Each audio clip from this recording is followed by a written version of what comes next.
मैं मिस कैथी से बात करनी चाहता हूँ। मैंने अपनी फरमाइश दोहरा दी। सॉरी सर, यहाँ कोई मिस कैथी नहीं होती। लड़की ने कोरा सा जवाब दे दिया। उसकी आवाज़ सुनकर मुझे गुमान हुआ था कि कहीं वो खुद ही कैथी ना हो। ये कैसे हो सकता है? मुझे पूरे वसूख के साथ ये नंबर दिया गया था। नंबर आपको किसने दिया था सर? लड़की बहुत मुहज्जब और शाइस्ता लहजे में बात कर रही थी। इस सवाल का जवाब कैथी ही को दिया जा सकता है, मैंने चिड़चिड़ लहजे में कहा। अब आप बेतकल्लुफ होकर मुझसे बात कर सकते हैं। लड़की की आवाज़ में दिलचस्पी और कर आई। क्या मतलब? यानी अब तुम खुद ही मिस कैथी होने का इकरार कर रही हो? नो सर, मिस कैथी का कोई वजूद नहीं है। आपको फ़ोन नंबर के साथ सिर्फ कैथी लिख कर दिया गया होगा, जिसे आप गलती से मिस कैथी समझ रहे हैं। इस फ़ोन के लिए कैथी एक पासवर्ड है। पहले इनकार करने के बाद अब तुम मुझे ये सब कुछ क्यों बता रही हो? मैंने नाराज़ी से पूछा। इसलिए कि एक बार आपने सिर्फ कैथी भी कहा है। मैंने अंदाज़ा लगा लिया कि आप क्या गलती कर रहे हैं। अब आप मुझसे खुलकर अपने हर मसले पर बात कर सकते हैं। बात किसी हद तक मेरी समझ में आने लगी थी। तो फ़ोन नंबर अपने अनोखे और मुगालते में डालने वाले पासवर्ड के साथ SSB या रा वालों का इंफॉर्मेशन सेंटर था, जहां कोड के जरिए शनाख्त का मरहला तय करने के बाद पैगाम देने के साथ ही अपने मसाइल पर रहनुमाई भी हासिल की जा सकती थी। मैंने बद्रीनाथ का जिक्र सिरे से गोल करने का फैसला करके आसानियत से कहा, मैं शहर में बहुत शिद्दत से तन्हाई का शिकार हूँ। यहाँ की पेशावर लड़कियां मेरे लिए खतरनाक साबित हो सकती हैं। क्या तुम आज मुझे अपने कुछ कीमती वक्त में से वक्त निकाल के दे सकती हो? आप अपने बारे में मजीद कुछ बताएंगे ताकि मैं रिकॉर्ड से आपकी आमद चेक कर सकूं? मुझे डर है कि तुम्हारे रिकॉर्ड में मेरा जिक्र नहीं मिलेगा। मेरा काम अहम नोयत का है, मैं ड्यूटी छोड़कर नहीं आ सकती। आप 1 बजे ऑक्सफोर्ड स्ट्रीट पर चाइना क्राफ्ट के बराबर में सिरे के मैकडॉनल्ड में पहुंचे। सुरमई हैट और इसी रंग के स्कार्फ में एक देसी लड़की आपका साथ देने के लिए मौजूद होगी। ऑक्सफोर्ड स्ट्रीट बहुत लंबी है और शायद वहां 1 से ज्यादा मैकडॉनल्ड है। मैं आसानी से तुम्हारी बताई हुई जगह पर नहीं पहुंच सकूंगा क्योंकि मैं इस इलाके से ज्यादा वाकिफ नहीं हूँ। यह मार्बल आर्च के सामने पहली शॉप है, वहां पहुंचकर आप इसे नजरअंदाज ही नहीं कर सकते। शुक्रिया, मगर वो लड़की मुझे कैसे पहचानेगी? यकायक हासिल होने वाली इस कामयाबी पर मेरा दौराने खून तेज होने लगा था। सुरमई हैट और स्कार्फ से आप उसे पहचानेंगे और कैथी कहकर मुखातिब करेंगे, वो आपको पहचान लेगी। इस बंदोबस्त में सरे मुंह भी फर्क नहीं होगा। लड़की का असली नाम क्या होगा? मैं उससे ज्यादा मालूमात हासिल करने चाह रहा था। सॉरी सर, अभी मैं खुद इसके नाम से लाइल्म हूँ। देखना होगा कि आपकी खिदमत के लिए किसे रवाना किया जा सकता है। शिनाख्त हो जाने के बाद वो आपको अपना असली नाम भी बता देगी। एक बार फिर शुक्रिया, तुमने मेरी बड़ी मुश्किल आसान कर दी। मैंने कहा 1 बजे मार्बल आर्च मैकडॉनल्ड, बाय। इन अल्फाज के साथ फोन बंद हो गया। कैथी की गुत्थी सुलझने के साथ ही मुझे यूं महसूस हो रहा था जैसे मैंने लंदन में इंडियन सीक्रेट सर्विस की सफ़ों में कोई कमजोर तरार तलाश कर ली हो। बद्रीनाथ के लंदन पहुंचने तक मैं इस कमजोरी से फायदा उठाकर भारतीयों को खासा नुकसान पहुंचा सकता था। मेरी निगाहों में वो कामयाबी इतनी अहम थी कि मेरे लिए कमरे में रुककर वीरा की वापसी का इंतजार करना दुश्वार हो गया और मैं कमरा मुकफ्फिल करके उसकी तलाश में डाइनिंग हॉल की तरफ चल दिया। वो एक मेज पर बैठी नाश्ते में मसरूफ थी और गनीमत था कि अकेली ही थी। नाश्ता कर चुके हो तो अब मेरे पीछे क्यों आए हो? मुझे देखते ही वो चटकने लगी। ये बातें किसी और वक्त के लिए उठा रखो, इस वक्त मैं कैथी की पहेली हल करके आया हूँ। बताते रहो, मैं सुन रही हूँ। उसने किसी गर्म जोशी या दिलचस्पी का इजहार नहीं किया। दिल का बोझ हल्का करना मेरी मजबूरी थी। मैंने पूरी कथा उसे सुना डाली। एक सुनहरा मौका है, तुम्हें जरूर जाना चाहिए। पूरी बात सुनकर उसने कहा, मेरे साथ रहने पर तुम्हें एतराज है और दूसरी लड़कियों के पीछे राल टपकाते फिरते हो। जाओ और जरूर जाओ, मैं तुम्हारा पीछा नहीं करूंगी, लेकिन अब मुझे भी अपनी मनमानी करने की पूरी आजादी हासिल होगी। इस वक्त तुम्हारी खोपड़ी पर शायद बर्फ जमी हुई है। यह लड़की नहीं, रा और SSB की मकामी तंजीम तक रसाई का मामला है।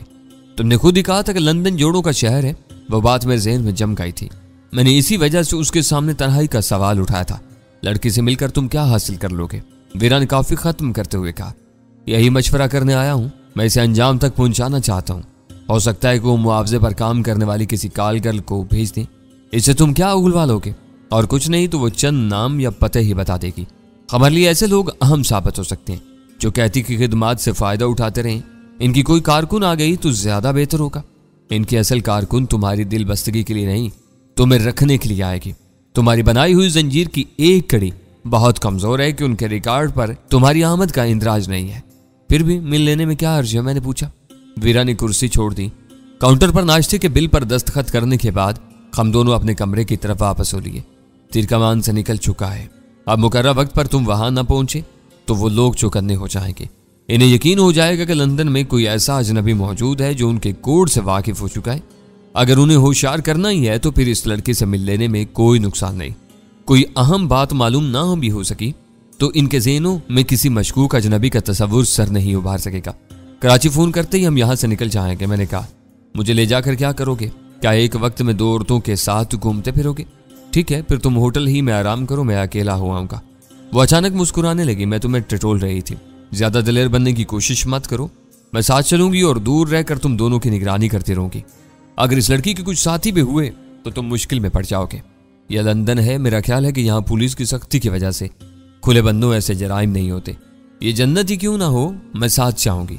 कमरे के बिस्तर और दीवारों को देख देख कर मेरा सर फट जाएगा। यकसानियत मुझे ज्यादा देर तक रास नहीं आती। 11 बजे मैंने कराची फोन किया तो वहां वो तीनों ही मेरी कॉल के इंतजार में जुड़े बैठे थे। फोन अव्वल खान ने उठाया और चेकना शुरू कर दिया। कल रात तुम कहाँ गायब थे? तुम्हारे बारे में सुल्तान शाह बहुत फिक्रमंद था। मदन मोहन के मजीद कुछ एतराफात रिकॉर्ड करवाए थे। इसके अलावा सलीम अकबर खान के दफ्तर का रिकॉर्ड सील कराना था। तो पाकिस्तान की बाज अहम तनसीबात के नक्शे चुरा कर अपनी तहवील में रखे बैठा है। पता नहीं वो क्या कुछ मदन मोहन के हवाले कर चुका होगा। यह बुरा हुआ। अब सलीम को ये इतला मिलेगी तो वो पाकिस्तान लौटने का इरादा मनसूख या मुलतवी कर देगा। दफ्तर सील करने के असबाब बहुत मुख्तलिफ जाहिर किए गए। वो बाहर से आने वाले माल के छोटे और कीमती हिस्से बंदरगाह से चोरी करवा के पार्टियों से इनके इंश्योरेंस क्लेम दाखिल करवा देता है। इनके बगैर बकिया खेप बेकार होती है। वो दरामद कुंदगान को वही मसरूका हिस्से मुंह मांगे दामों पर फरोख्त कर देता है। उसके इन घपलों की शिकायत रिकॉर्ड पर थी। सारी कार्रवाई चोरी के इन ही वाकयात की बिना पर की गई है। इसका मतलब है कि तुम्हारे लिए कोई ना कोई काम पैदा हो रहा है। हेलीकॉप्टर के मामले में 20 सरगर्मियां जारी हैं। सिविल एविएशन के कवानीन के मुताबिक इनकी इजाजत और इतला के बगैर कोई गैर फौजी त्यारा फिजा में बुलंद नहीं हो सकता। मुतवक्का परवाजों के लिए वो मशरूत इजाजतनामे जारी करते हैं। परसों रात वाले हेलीकॉप्टर की परवाजें गैर कानूनी थी। ये छानबीन हो रही है कि हेलीकॉप्टर किसकी मलकियत था। मेरे आदमियों ने उसकी बाज निशानियां नोट कर ली थी। इस मुहिम के नताज भी जल्द ही सामने आ जाएंगे। सुल्तान शाह क्या कर रहे हैं? इसे मैंने रात एक काम सौंपा था, उसने वह पैगाम दे दिया है। बदरी मुतमईन था। उनके पासपोर्ट और टिकट कल लाए जाएंगे। इसका मतलब है कि अब उनकी रवानगी के बारे में फैसला ही कर लिया गया है। अव्वल खान से बात हो जाने के बाद मैंने गजाला और सुल्तान शाह से भी मुख्तसर सी गुफ्तगू की। 24 घंटों में 3 मरतबा राब्ता होने की वजह से किसी के पास कोई नई बात नहीं थी। इस काल से फारिग होकर हम दोनों ने इसी वक्त होटल छोड़ने का इरादा कर लिया। कहती का मुजफ्जा मैकडॉनल्ड बहुत मशहूर था और हम दोनों का देखा हुआ था। हम वक्त से पहले ही वहां पहुंच गए थे, इसलिए इस मशहूर सड़क की लदी फंदी दुकानों का सर्वे शुरू कर दिया। ऑक्सफोर्ड स्ट्रीट से मिलने वाली पोर्टमैन स्ट्रीट के नुक्कड़ पर लिटिल वुड स्टोर तक जाने के बाद ही हमें एक दूसरे से अलग होकर अपनी मंजिल की तरफ चल दिए। मैं ठीक 1 बजे उस पुरहुजूम फास्ट फूड रेस्टोरेंट में दाखिल हुआ तो फिजा मानूस खुशबू से महक रही थी। मैंने निचले फ्लोर पर सर्विस काउंटर के सामने सफरा ग्राहकों का गहरी नजरों से जायजा ले डाला, मगर वहां सुरमई हैट और स्कार्फ का नामो निशान तक नहीं था। मुकुशादा जी ने तय करके बाथरूम से आगे बालाई फ्लोर पर घूमा ही था कि दोनों मतलूबा चीजें एक सुरमई वजूद पर नजर आ गई। वो शरीरे बदन और मुतवस्सित कामत वाली एक दिलकश औरत जरूर थी, मगर जवान नजर आने की तमाम तर इरादी कोशिशों के बावजूद 30 बरस के आसपास नजर आ रही थी। अपने खदोखाल से वो काफी तेज और तरार मालूम हो रही थी और किसी का इंतजार करने के अंदाज में किनारे से खड़ी हुई थी। मैंने उसके करीब पहुंचकर धीमी आवाज में कहती कहा तो उसके चेहरे पर शनासाई की अलामात उभर आई और उसने खुश होकर मेरा दाहिना बाजू थाम लिया। हाय हनी, तुम वक्त पर आए हो, मगर शायद मैं वक्त से पहले आ गई थी। आओ नीचे चलकर कुछ खरीद लाते, अब लंच का वक्त हो गया। मैं दोबारा जीनों की तरफ पलट गया। वो मेरे बाजू से तकरीबन लिपटी हुई चल रही थी। पर सब जोड़ों का यही हाल था। कुछ जोड़े इतने पुरजोश थे कि खाने के दौरान भी वक्फे वक्फे से चूंचे लड़ाने में मसरूफ थे, इसलिए किसी ने भी हमारी तरफ तवज्जो नहीं दी और मैं उसे लेकर बाहर फुटपाथ पर निकला। क्या कुछ खाने पीने का इरादा नहीं है? बाहर निकलते ही उसने ठिनक कर पूछा। भीड़ भाड़ से मुझे वहशत होती है, किसी पुरस्कून जगह लंच करेंगे? मैंने उसे तसल्ली दी। आओ तो फिर हाइड पार्क में चलते, सरसब घास पर सुकून ही सुकून होगा। कुछ बातें करके हम किसी अच्छे होटल में चलेंगे। वो मुझे लेकर सड़क पार करने के इंतजार में रुके। मेरा नाम गीता है और तुमको क्या कहते हैं? उसने वहीं खड़े खड़े पूछा। ठाकुर सिंह है, मैंने मुख्तसर सा जवाब दिया। वो औरत पेशावर जरूर थी मगर काल कर नहीं थी। उसके हाथ से बड़े हुए एतमाद और चौकन्ने अंदाज से जाहिर हो रहा था कि वो बदरी की हम पेशा थी। तुम बाहर से यहाँ कब पहुंचे हो? सड़क पार करके उसने पूछा। जब प्रोग्राम तय था यहाँ आ गया। इन फजूल बातों में क्या रखा है?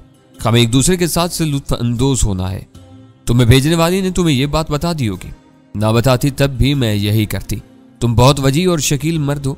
हैरत है कि तुम यहाँ तनहा थे। आदमी के साथ उसकी अपनी मजबूरियां होती हैं।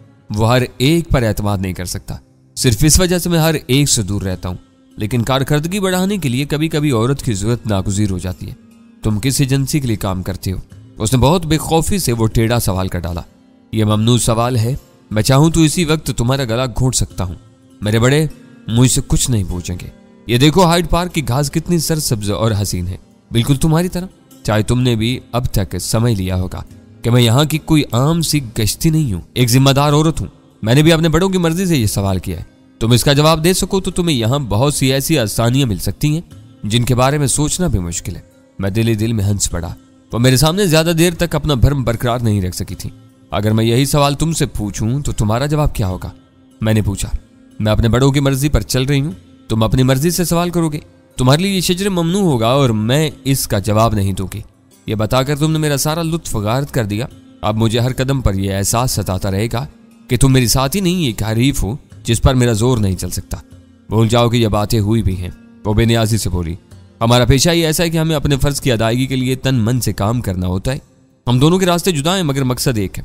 मेरा यह तन तुम्हारी खिदमत के लिए हाजिर है। सरसब्ज घास पर टहलते टहलते मैंने अचानक यूं रुख बदल लिया कि मैं अपने अक्कम पर निगाह रख सकूं, और मुझे यह देखकर तसल्ली हुई कि वीरा भी मस्त खरामी के अंदाज में कुछ फासले से चली आ रही थी। क्या तुम वतन से पहली बार बाहर निकले हो? कुछ देर की खामोशी के बाद गीता ने पूछा। यही समझ लो, एक बार 2 दिन के लिए दुबई जरूर गया था मगर वो सफर जैसा नहीं था।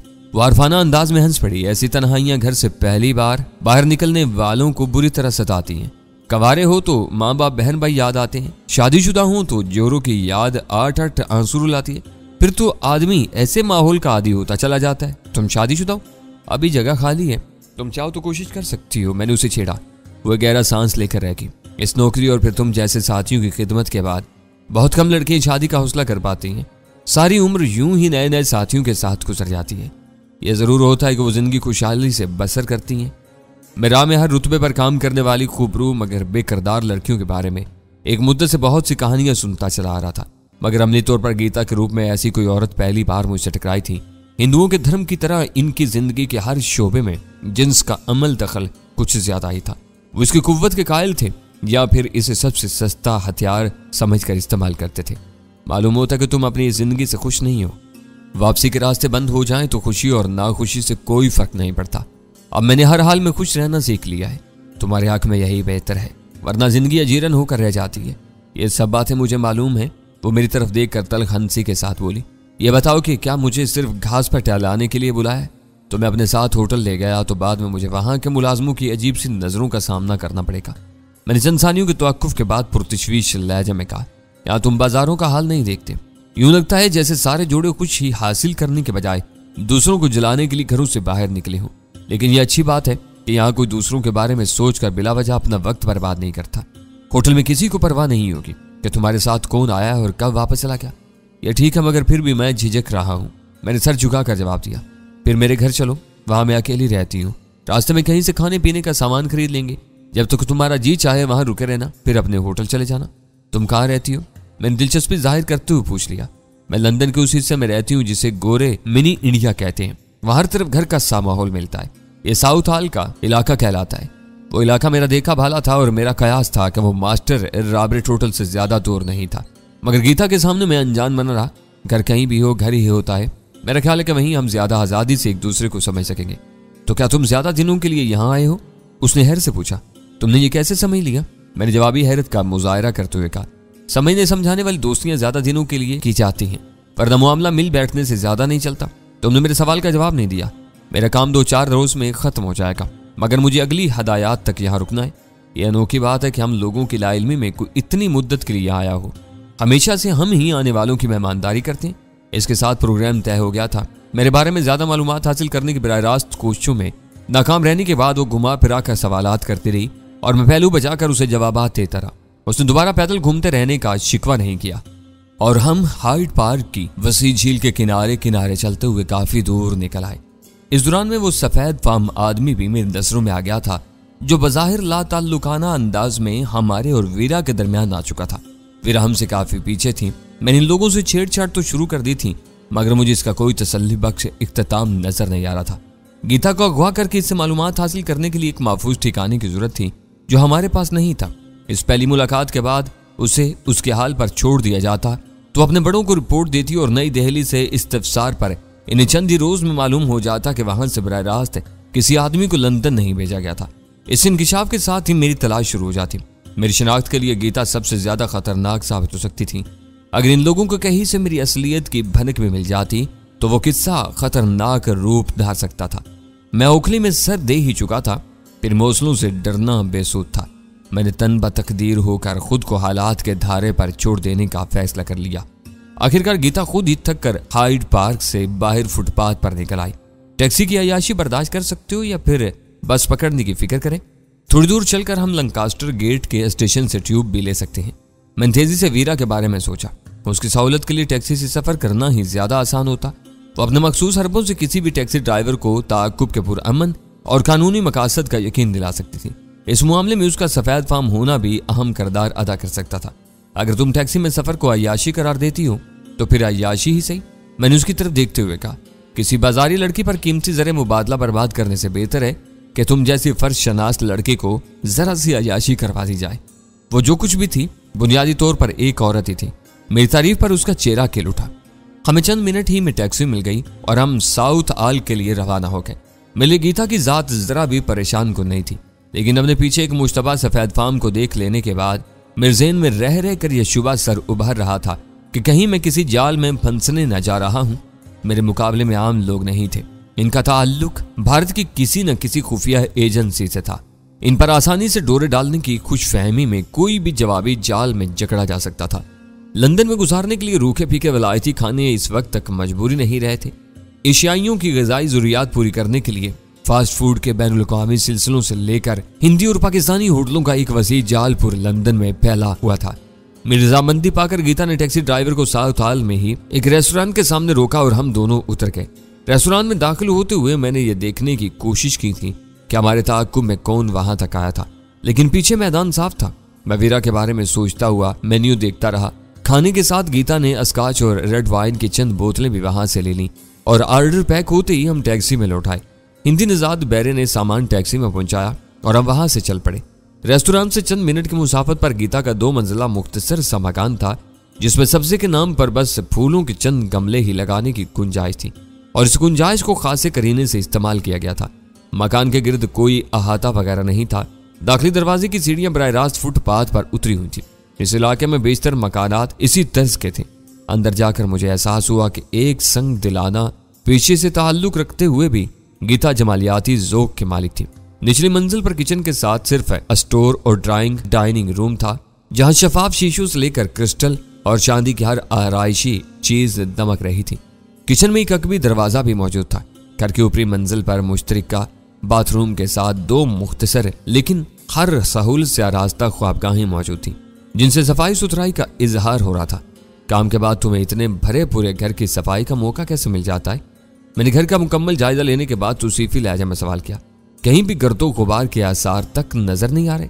यहाँ के मरतूब और बारानी मौसम में गर्दो गुबार का सिरे से वजूद ही नहीं है। हर खुली जगह को मौसम बहार में खुद रू घास छुपा लेती है। बाकी कारकर्दगी मेरी हाउस मेड की है। मेरे दफ्तर जाने के बाद वो हफ्ते में 3 दिन आती है और घर के सारे काम करके चली जाती है। अपनी ख्वाबगाह में गीता मेरे करीब होकर बैठ गई और नहायत लतीफ पैराए में मेरे साथ छेड़छाड़ करने लगी। उसकी वो हरकतें इस कदर फितरी थीं कि उसके खुद ही सिमट जाने के बाद मुझे अंदाजा हुआ कि वो मेरे जिस्म के मखसूस हिस्सों पर हाथ फेर कर मेरी जामा तलाशी ले रही थी। वो मेरा वहम भी हो सकता था, लेकिन मैं ऐसे खेलों में उम्र गुजार कर इतना पुख्ता कार हो चुका था कि फैसलों की गलती का इम्कान कम ही हुआ करता था। इस वक्त तक मैं बिल्कुल निहत्था था। कराची से अच्छी हथियार साथ लाने मुमकिन नहीं थे। लंदन आने के बाद इस बारे में कुछ सोचने का वक्त ही नहीं मिल सका था। अलबत्ता बद्रीनाथ का पतले फल और दोहरी धार वाला वो खंजर मेरे दाहिने मोजे में मौजूद था, जिसकी मदद से वो नादरा के घर में निक के एक हरकारे का नरखरा काट चुका था। मेरा ख्याल था कि कोई बुरा वक्त आने पर वही खंजर मेरा बेहतरीन मुआवन साबित हो सकेगा। घर पहुंचने के बाद मेरे साथ गीता के रवैये में मुस्बत और नुमाया तब्दीलियां आई थी। वो मेरे साथ मिठास और प्यार के लहजे में बातें करके मेरे जज्बात को बरअंगेख्ता करने की कोशिश कर रही थी। दूसरी तरफ मैंने उसके साथ एक हद से तजावुज न करने का मुसम्मम इरादा कर लिया था। मेरी मुश्किल ये थी कि उसके सामने मैं किसी खुफिया भारतीय एजेंसी का ठाकुर सिंह नामी अफसर बना हुआ था। उसे किसी भी मरहले पर मेरे मुसलमान होने का शुबा भी हो जाता तो वहीं से कोई खून रेज तसादुम सर उभार सकता था। जबकि मैं इस औरत से भिड़ने का ख्याल दिल से निकाल चुका था। वो औरत जात थी मैं उसे सिर्फ मालूमात उगलवा कर उनसे फायदा उठाने के चक्कर में वहां तक पहुंचा था। कुछ फेलियों के बहाने मेरी जामा तलाशी लेने के बाद गीता को खाने का ध्यान आ गया। वो मुझे अपनी ख्वाबगाह तक महदूद रखने पर मुसर थी और वहीं खाना खाने का इरादा रखती थी, मगर मैं उसके घर में आ जाने के बाद उसे ज्यादा देर तक अपनी निगाहों से ओझल नहीं रहने देना चाहता था। मेरे ज़हन पर इस वक्त दो बातें डंक मार रही थीं। पहला हाइड पार्क में नजर आने वाला मुश्तबा सफेद फार्म था और दूसरा गीता के मुख्तसर से घर का अकबी दरवाजा, जहां से कोई भी खामोशी से अंदर दाखिल हो सकता था। वो खाना लाने के बहाने नीचे जाकर इस सफेद फार्म को पिछले दरवाजे से अंदर बुलाकर उसे ब्रीफ कर देती तो मैं बेखबरी में किसी भी वक्त इसका शिकार हो सकता था। इन खतरात को टालने के लिए मैं इसका हाथ बटाने के बहाने ऊपर से उतरकर जबरदस्ती किचन में आ गया। खाना निकालने से पहले गीता ने स्काच के 2 तगड़े पैक बनाए तो महज उसे अपनी कमजोरी का एहसास दिलाने के लिए मैंने एहतजाज किया, मैं अल्कोहल का आदी नहीं हूं, मेरा पैक जरा हल्का कर दो। वो शेर हो गई, नहीं ये नहीं हो सकता कि तुम मुझसे भी कम पियो, पता नहीं तुम किस सर्विस से वाबस्ता होकर जिंदगी की सारी रंगीनियों से दूर हो, आज मैं तुम्हें मुकम्मल मर्द बनाकर रहूंगी।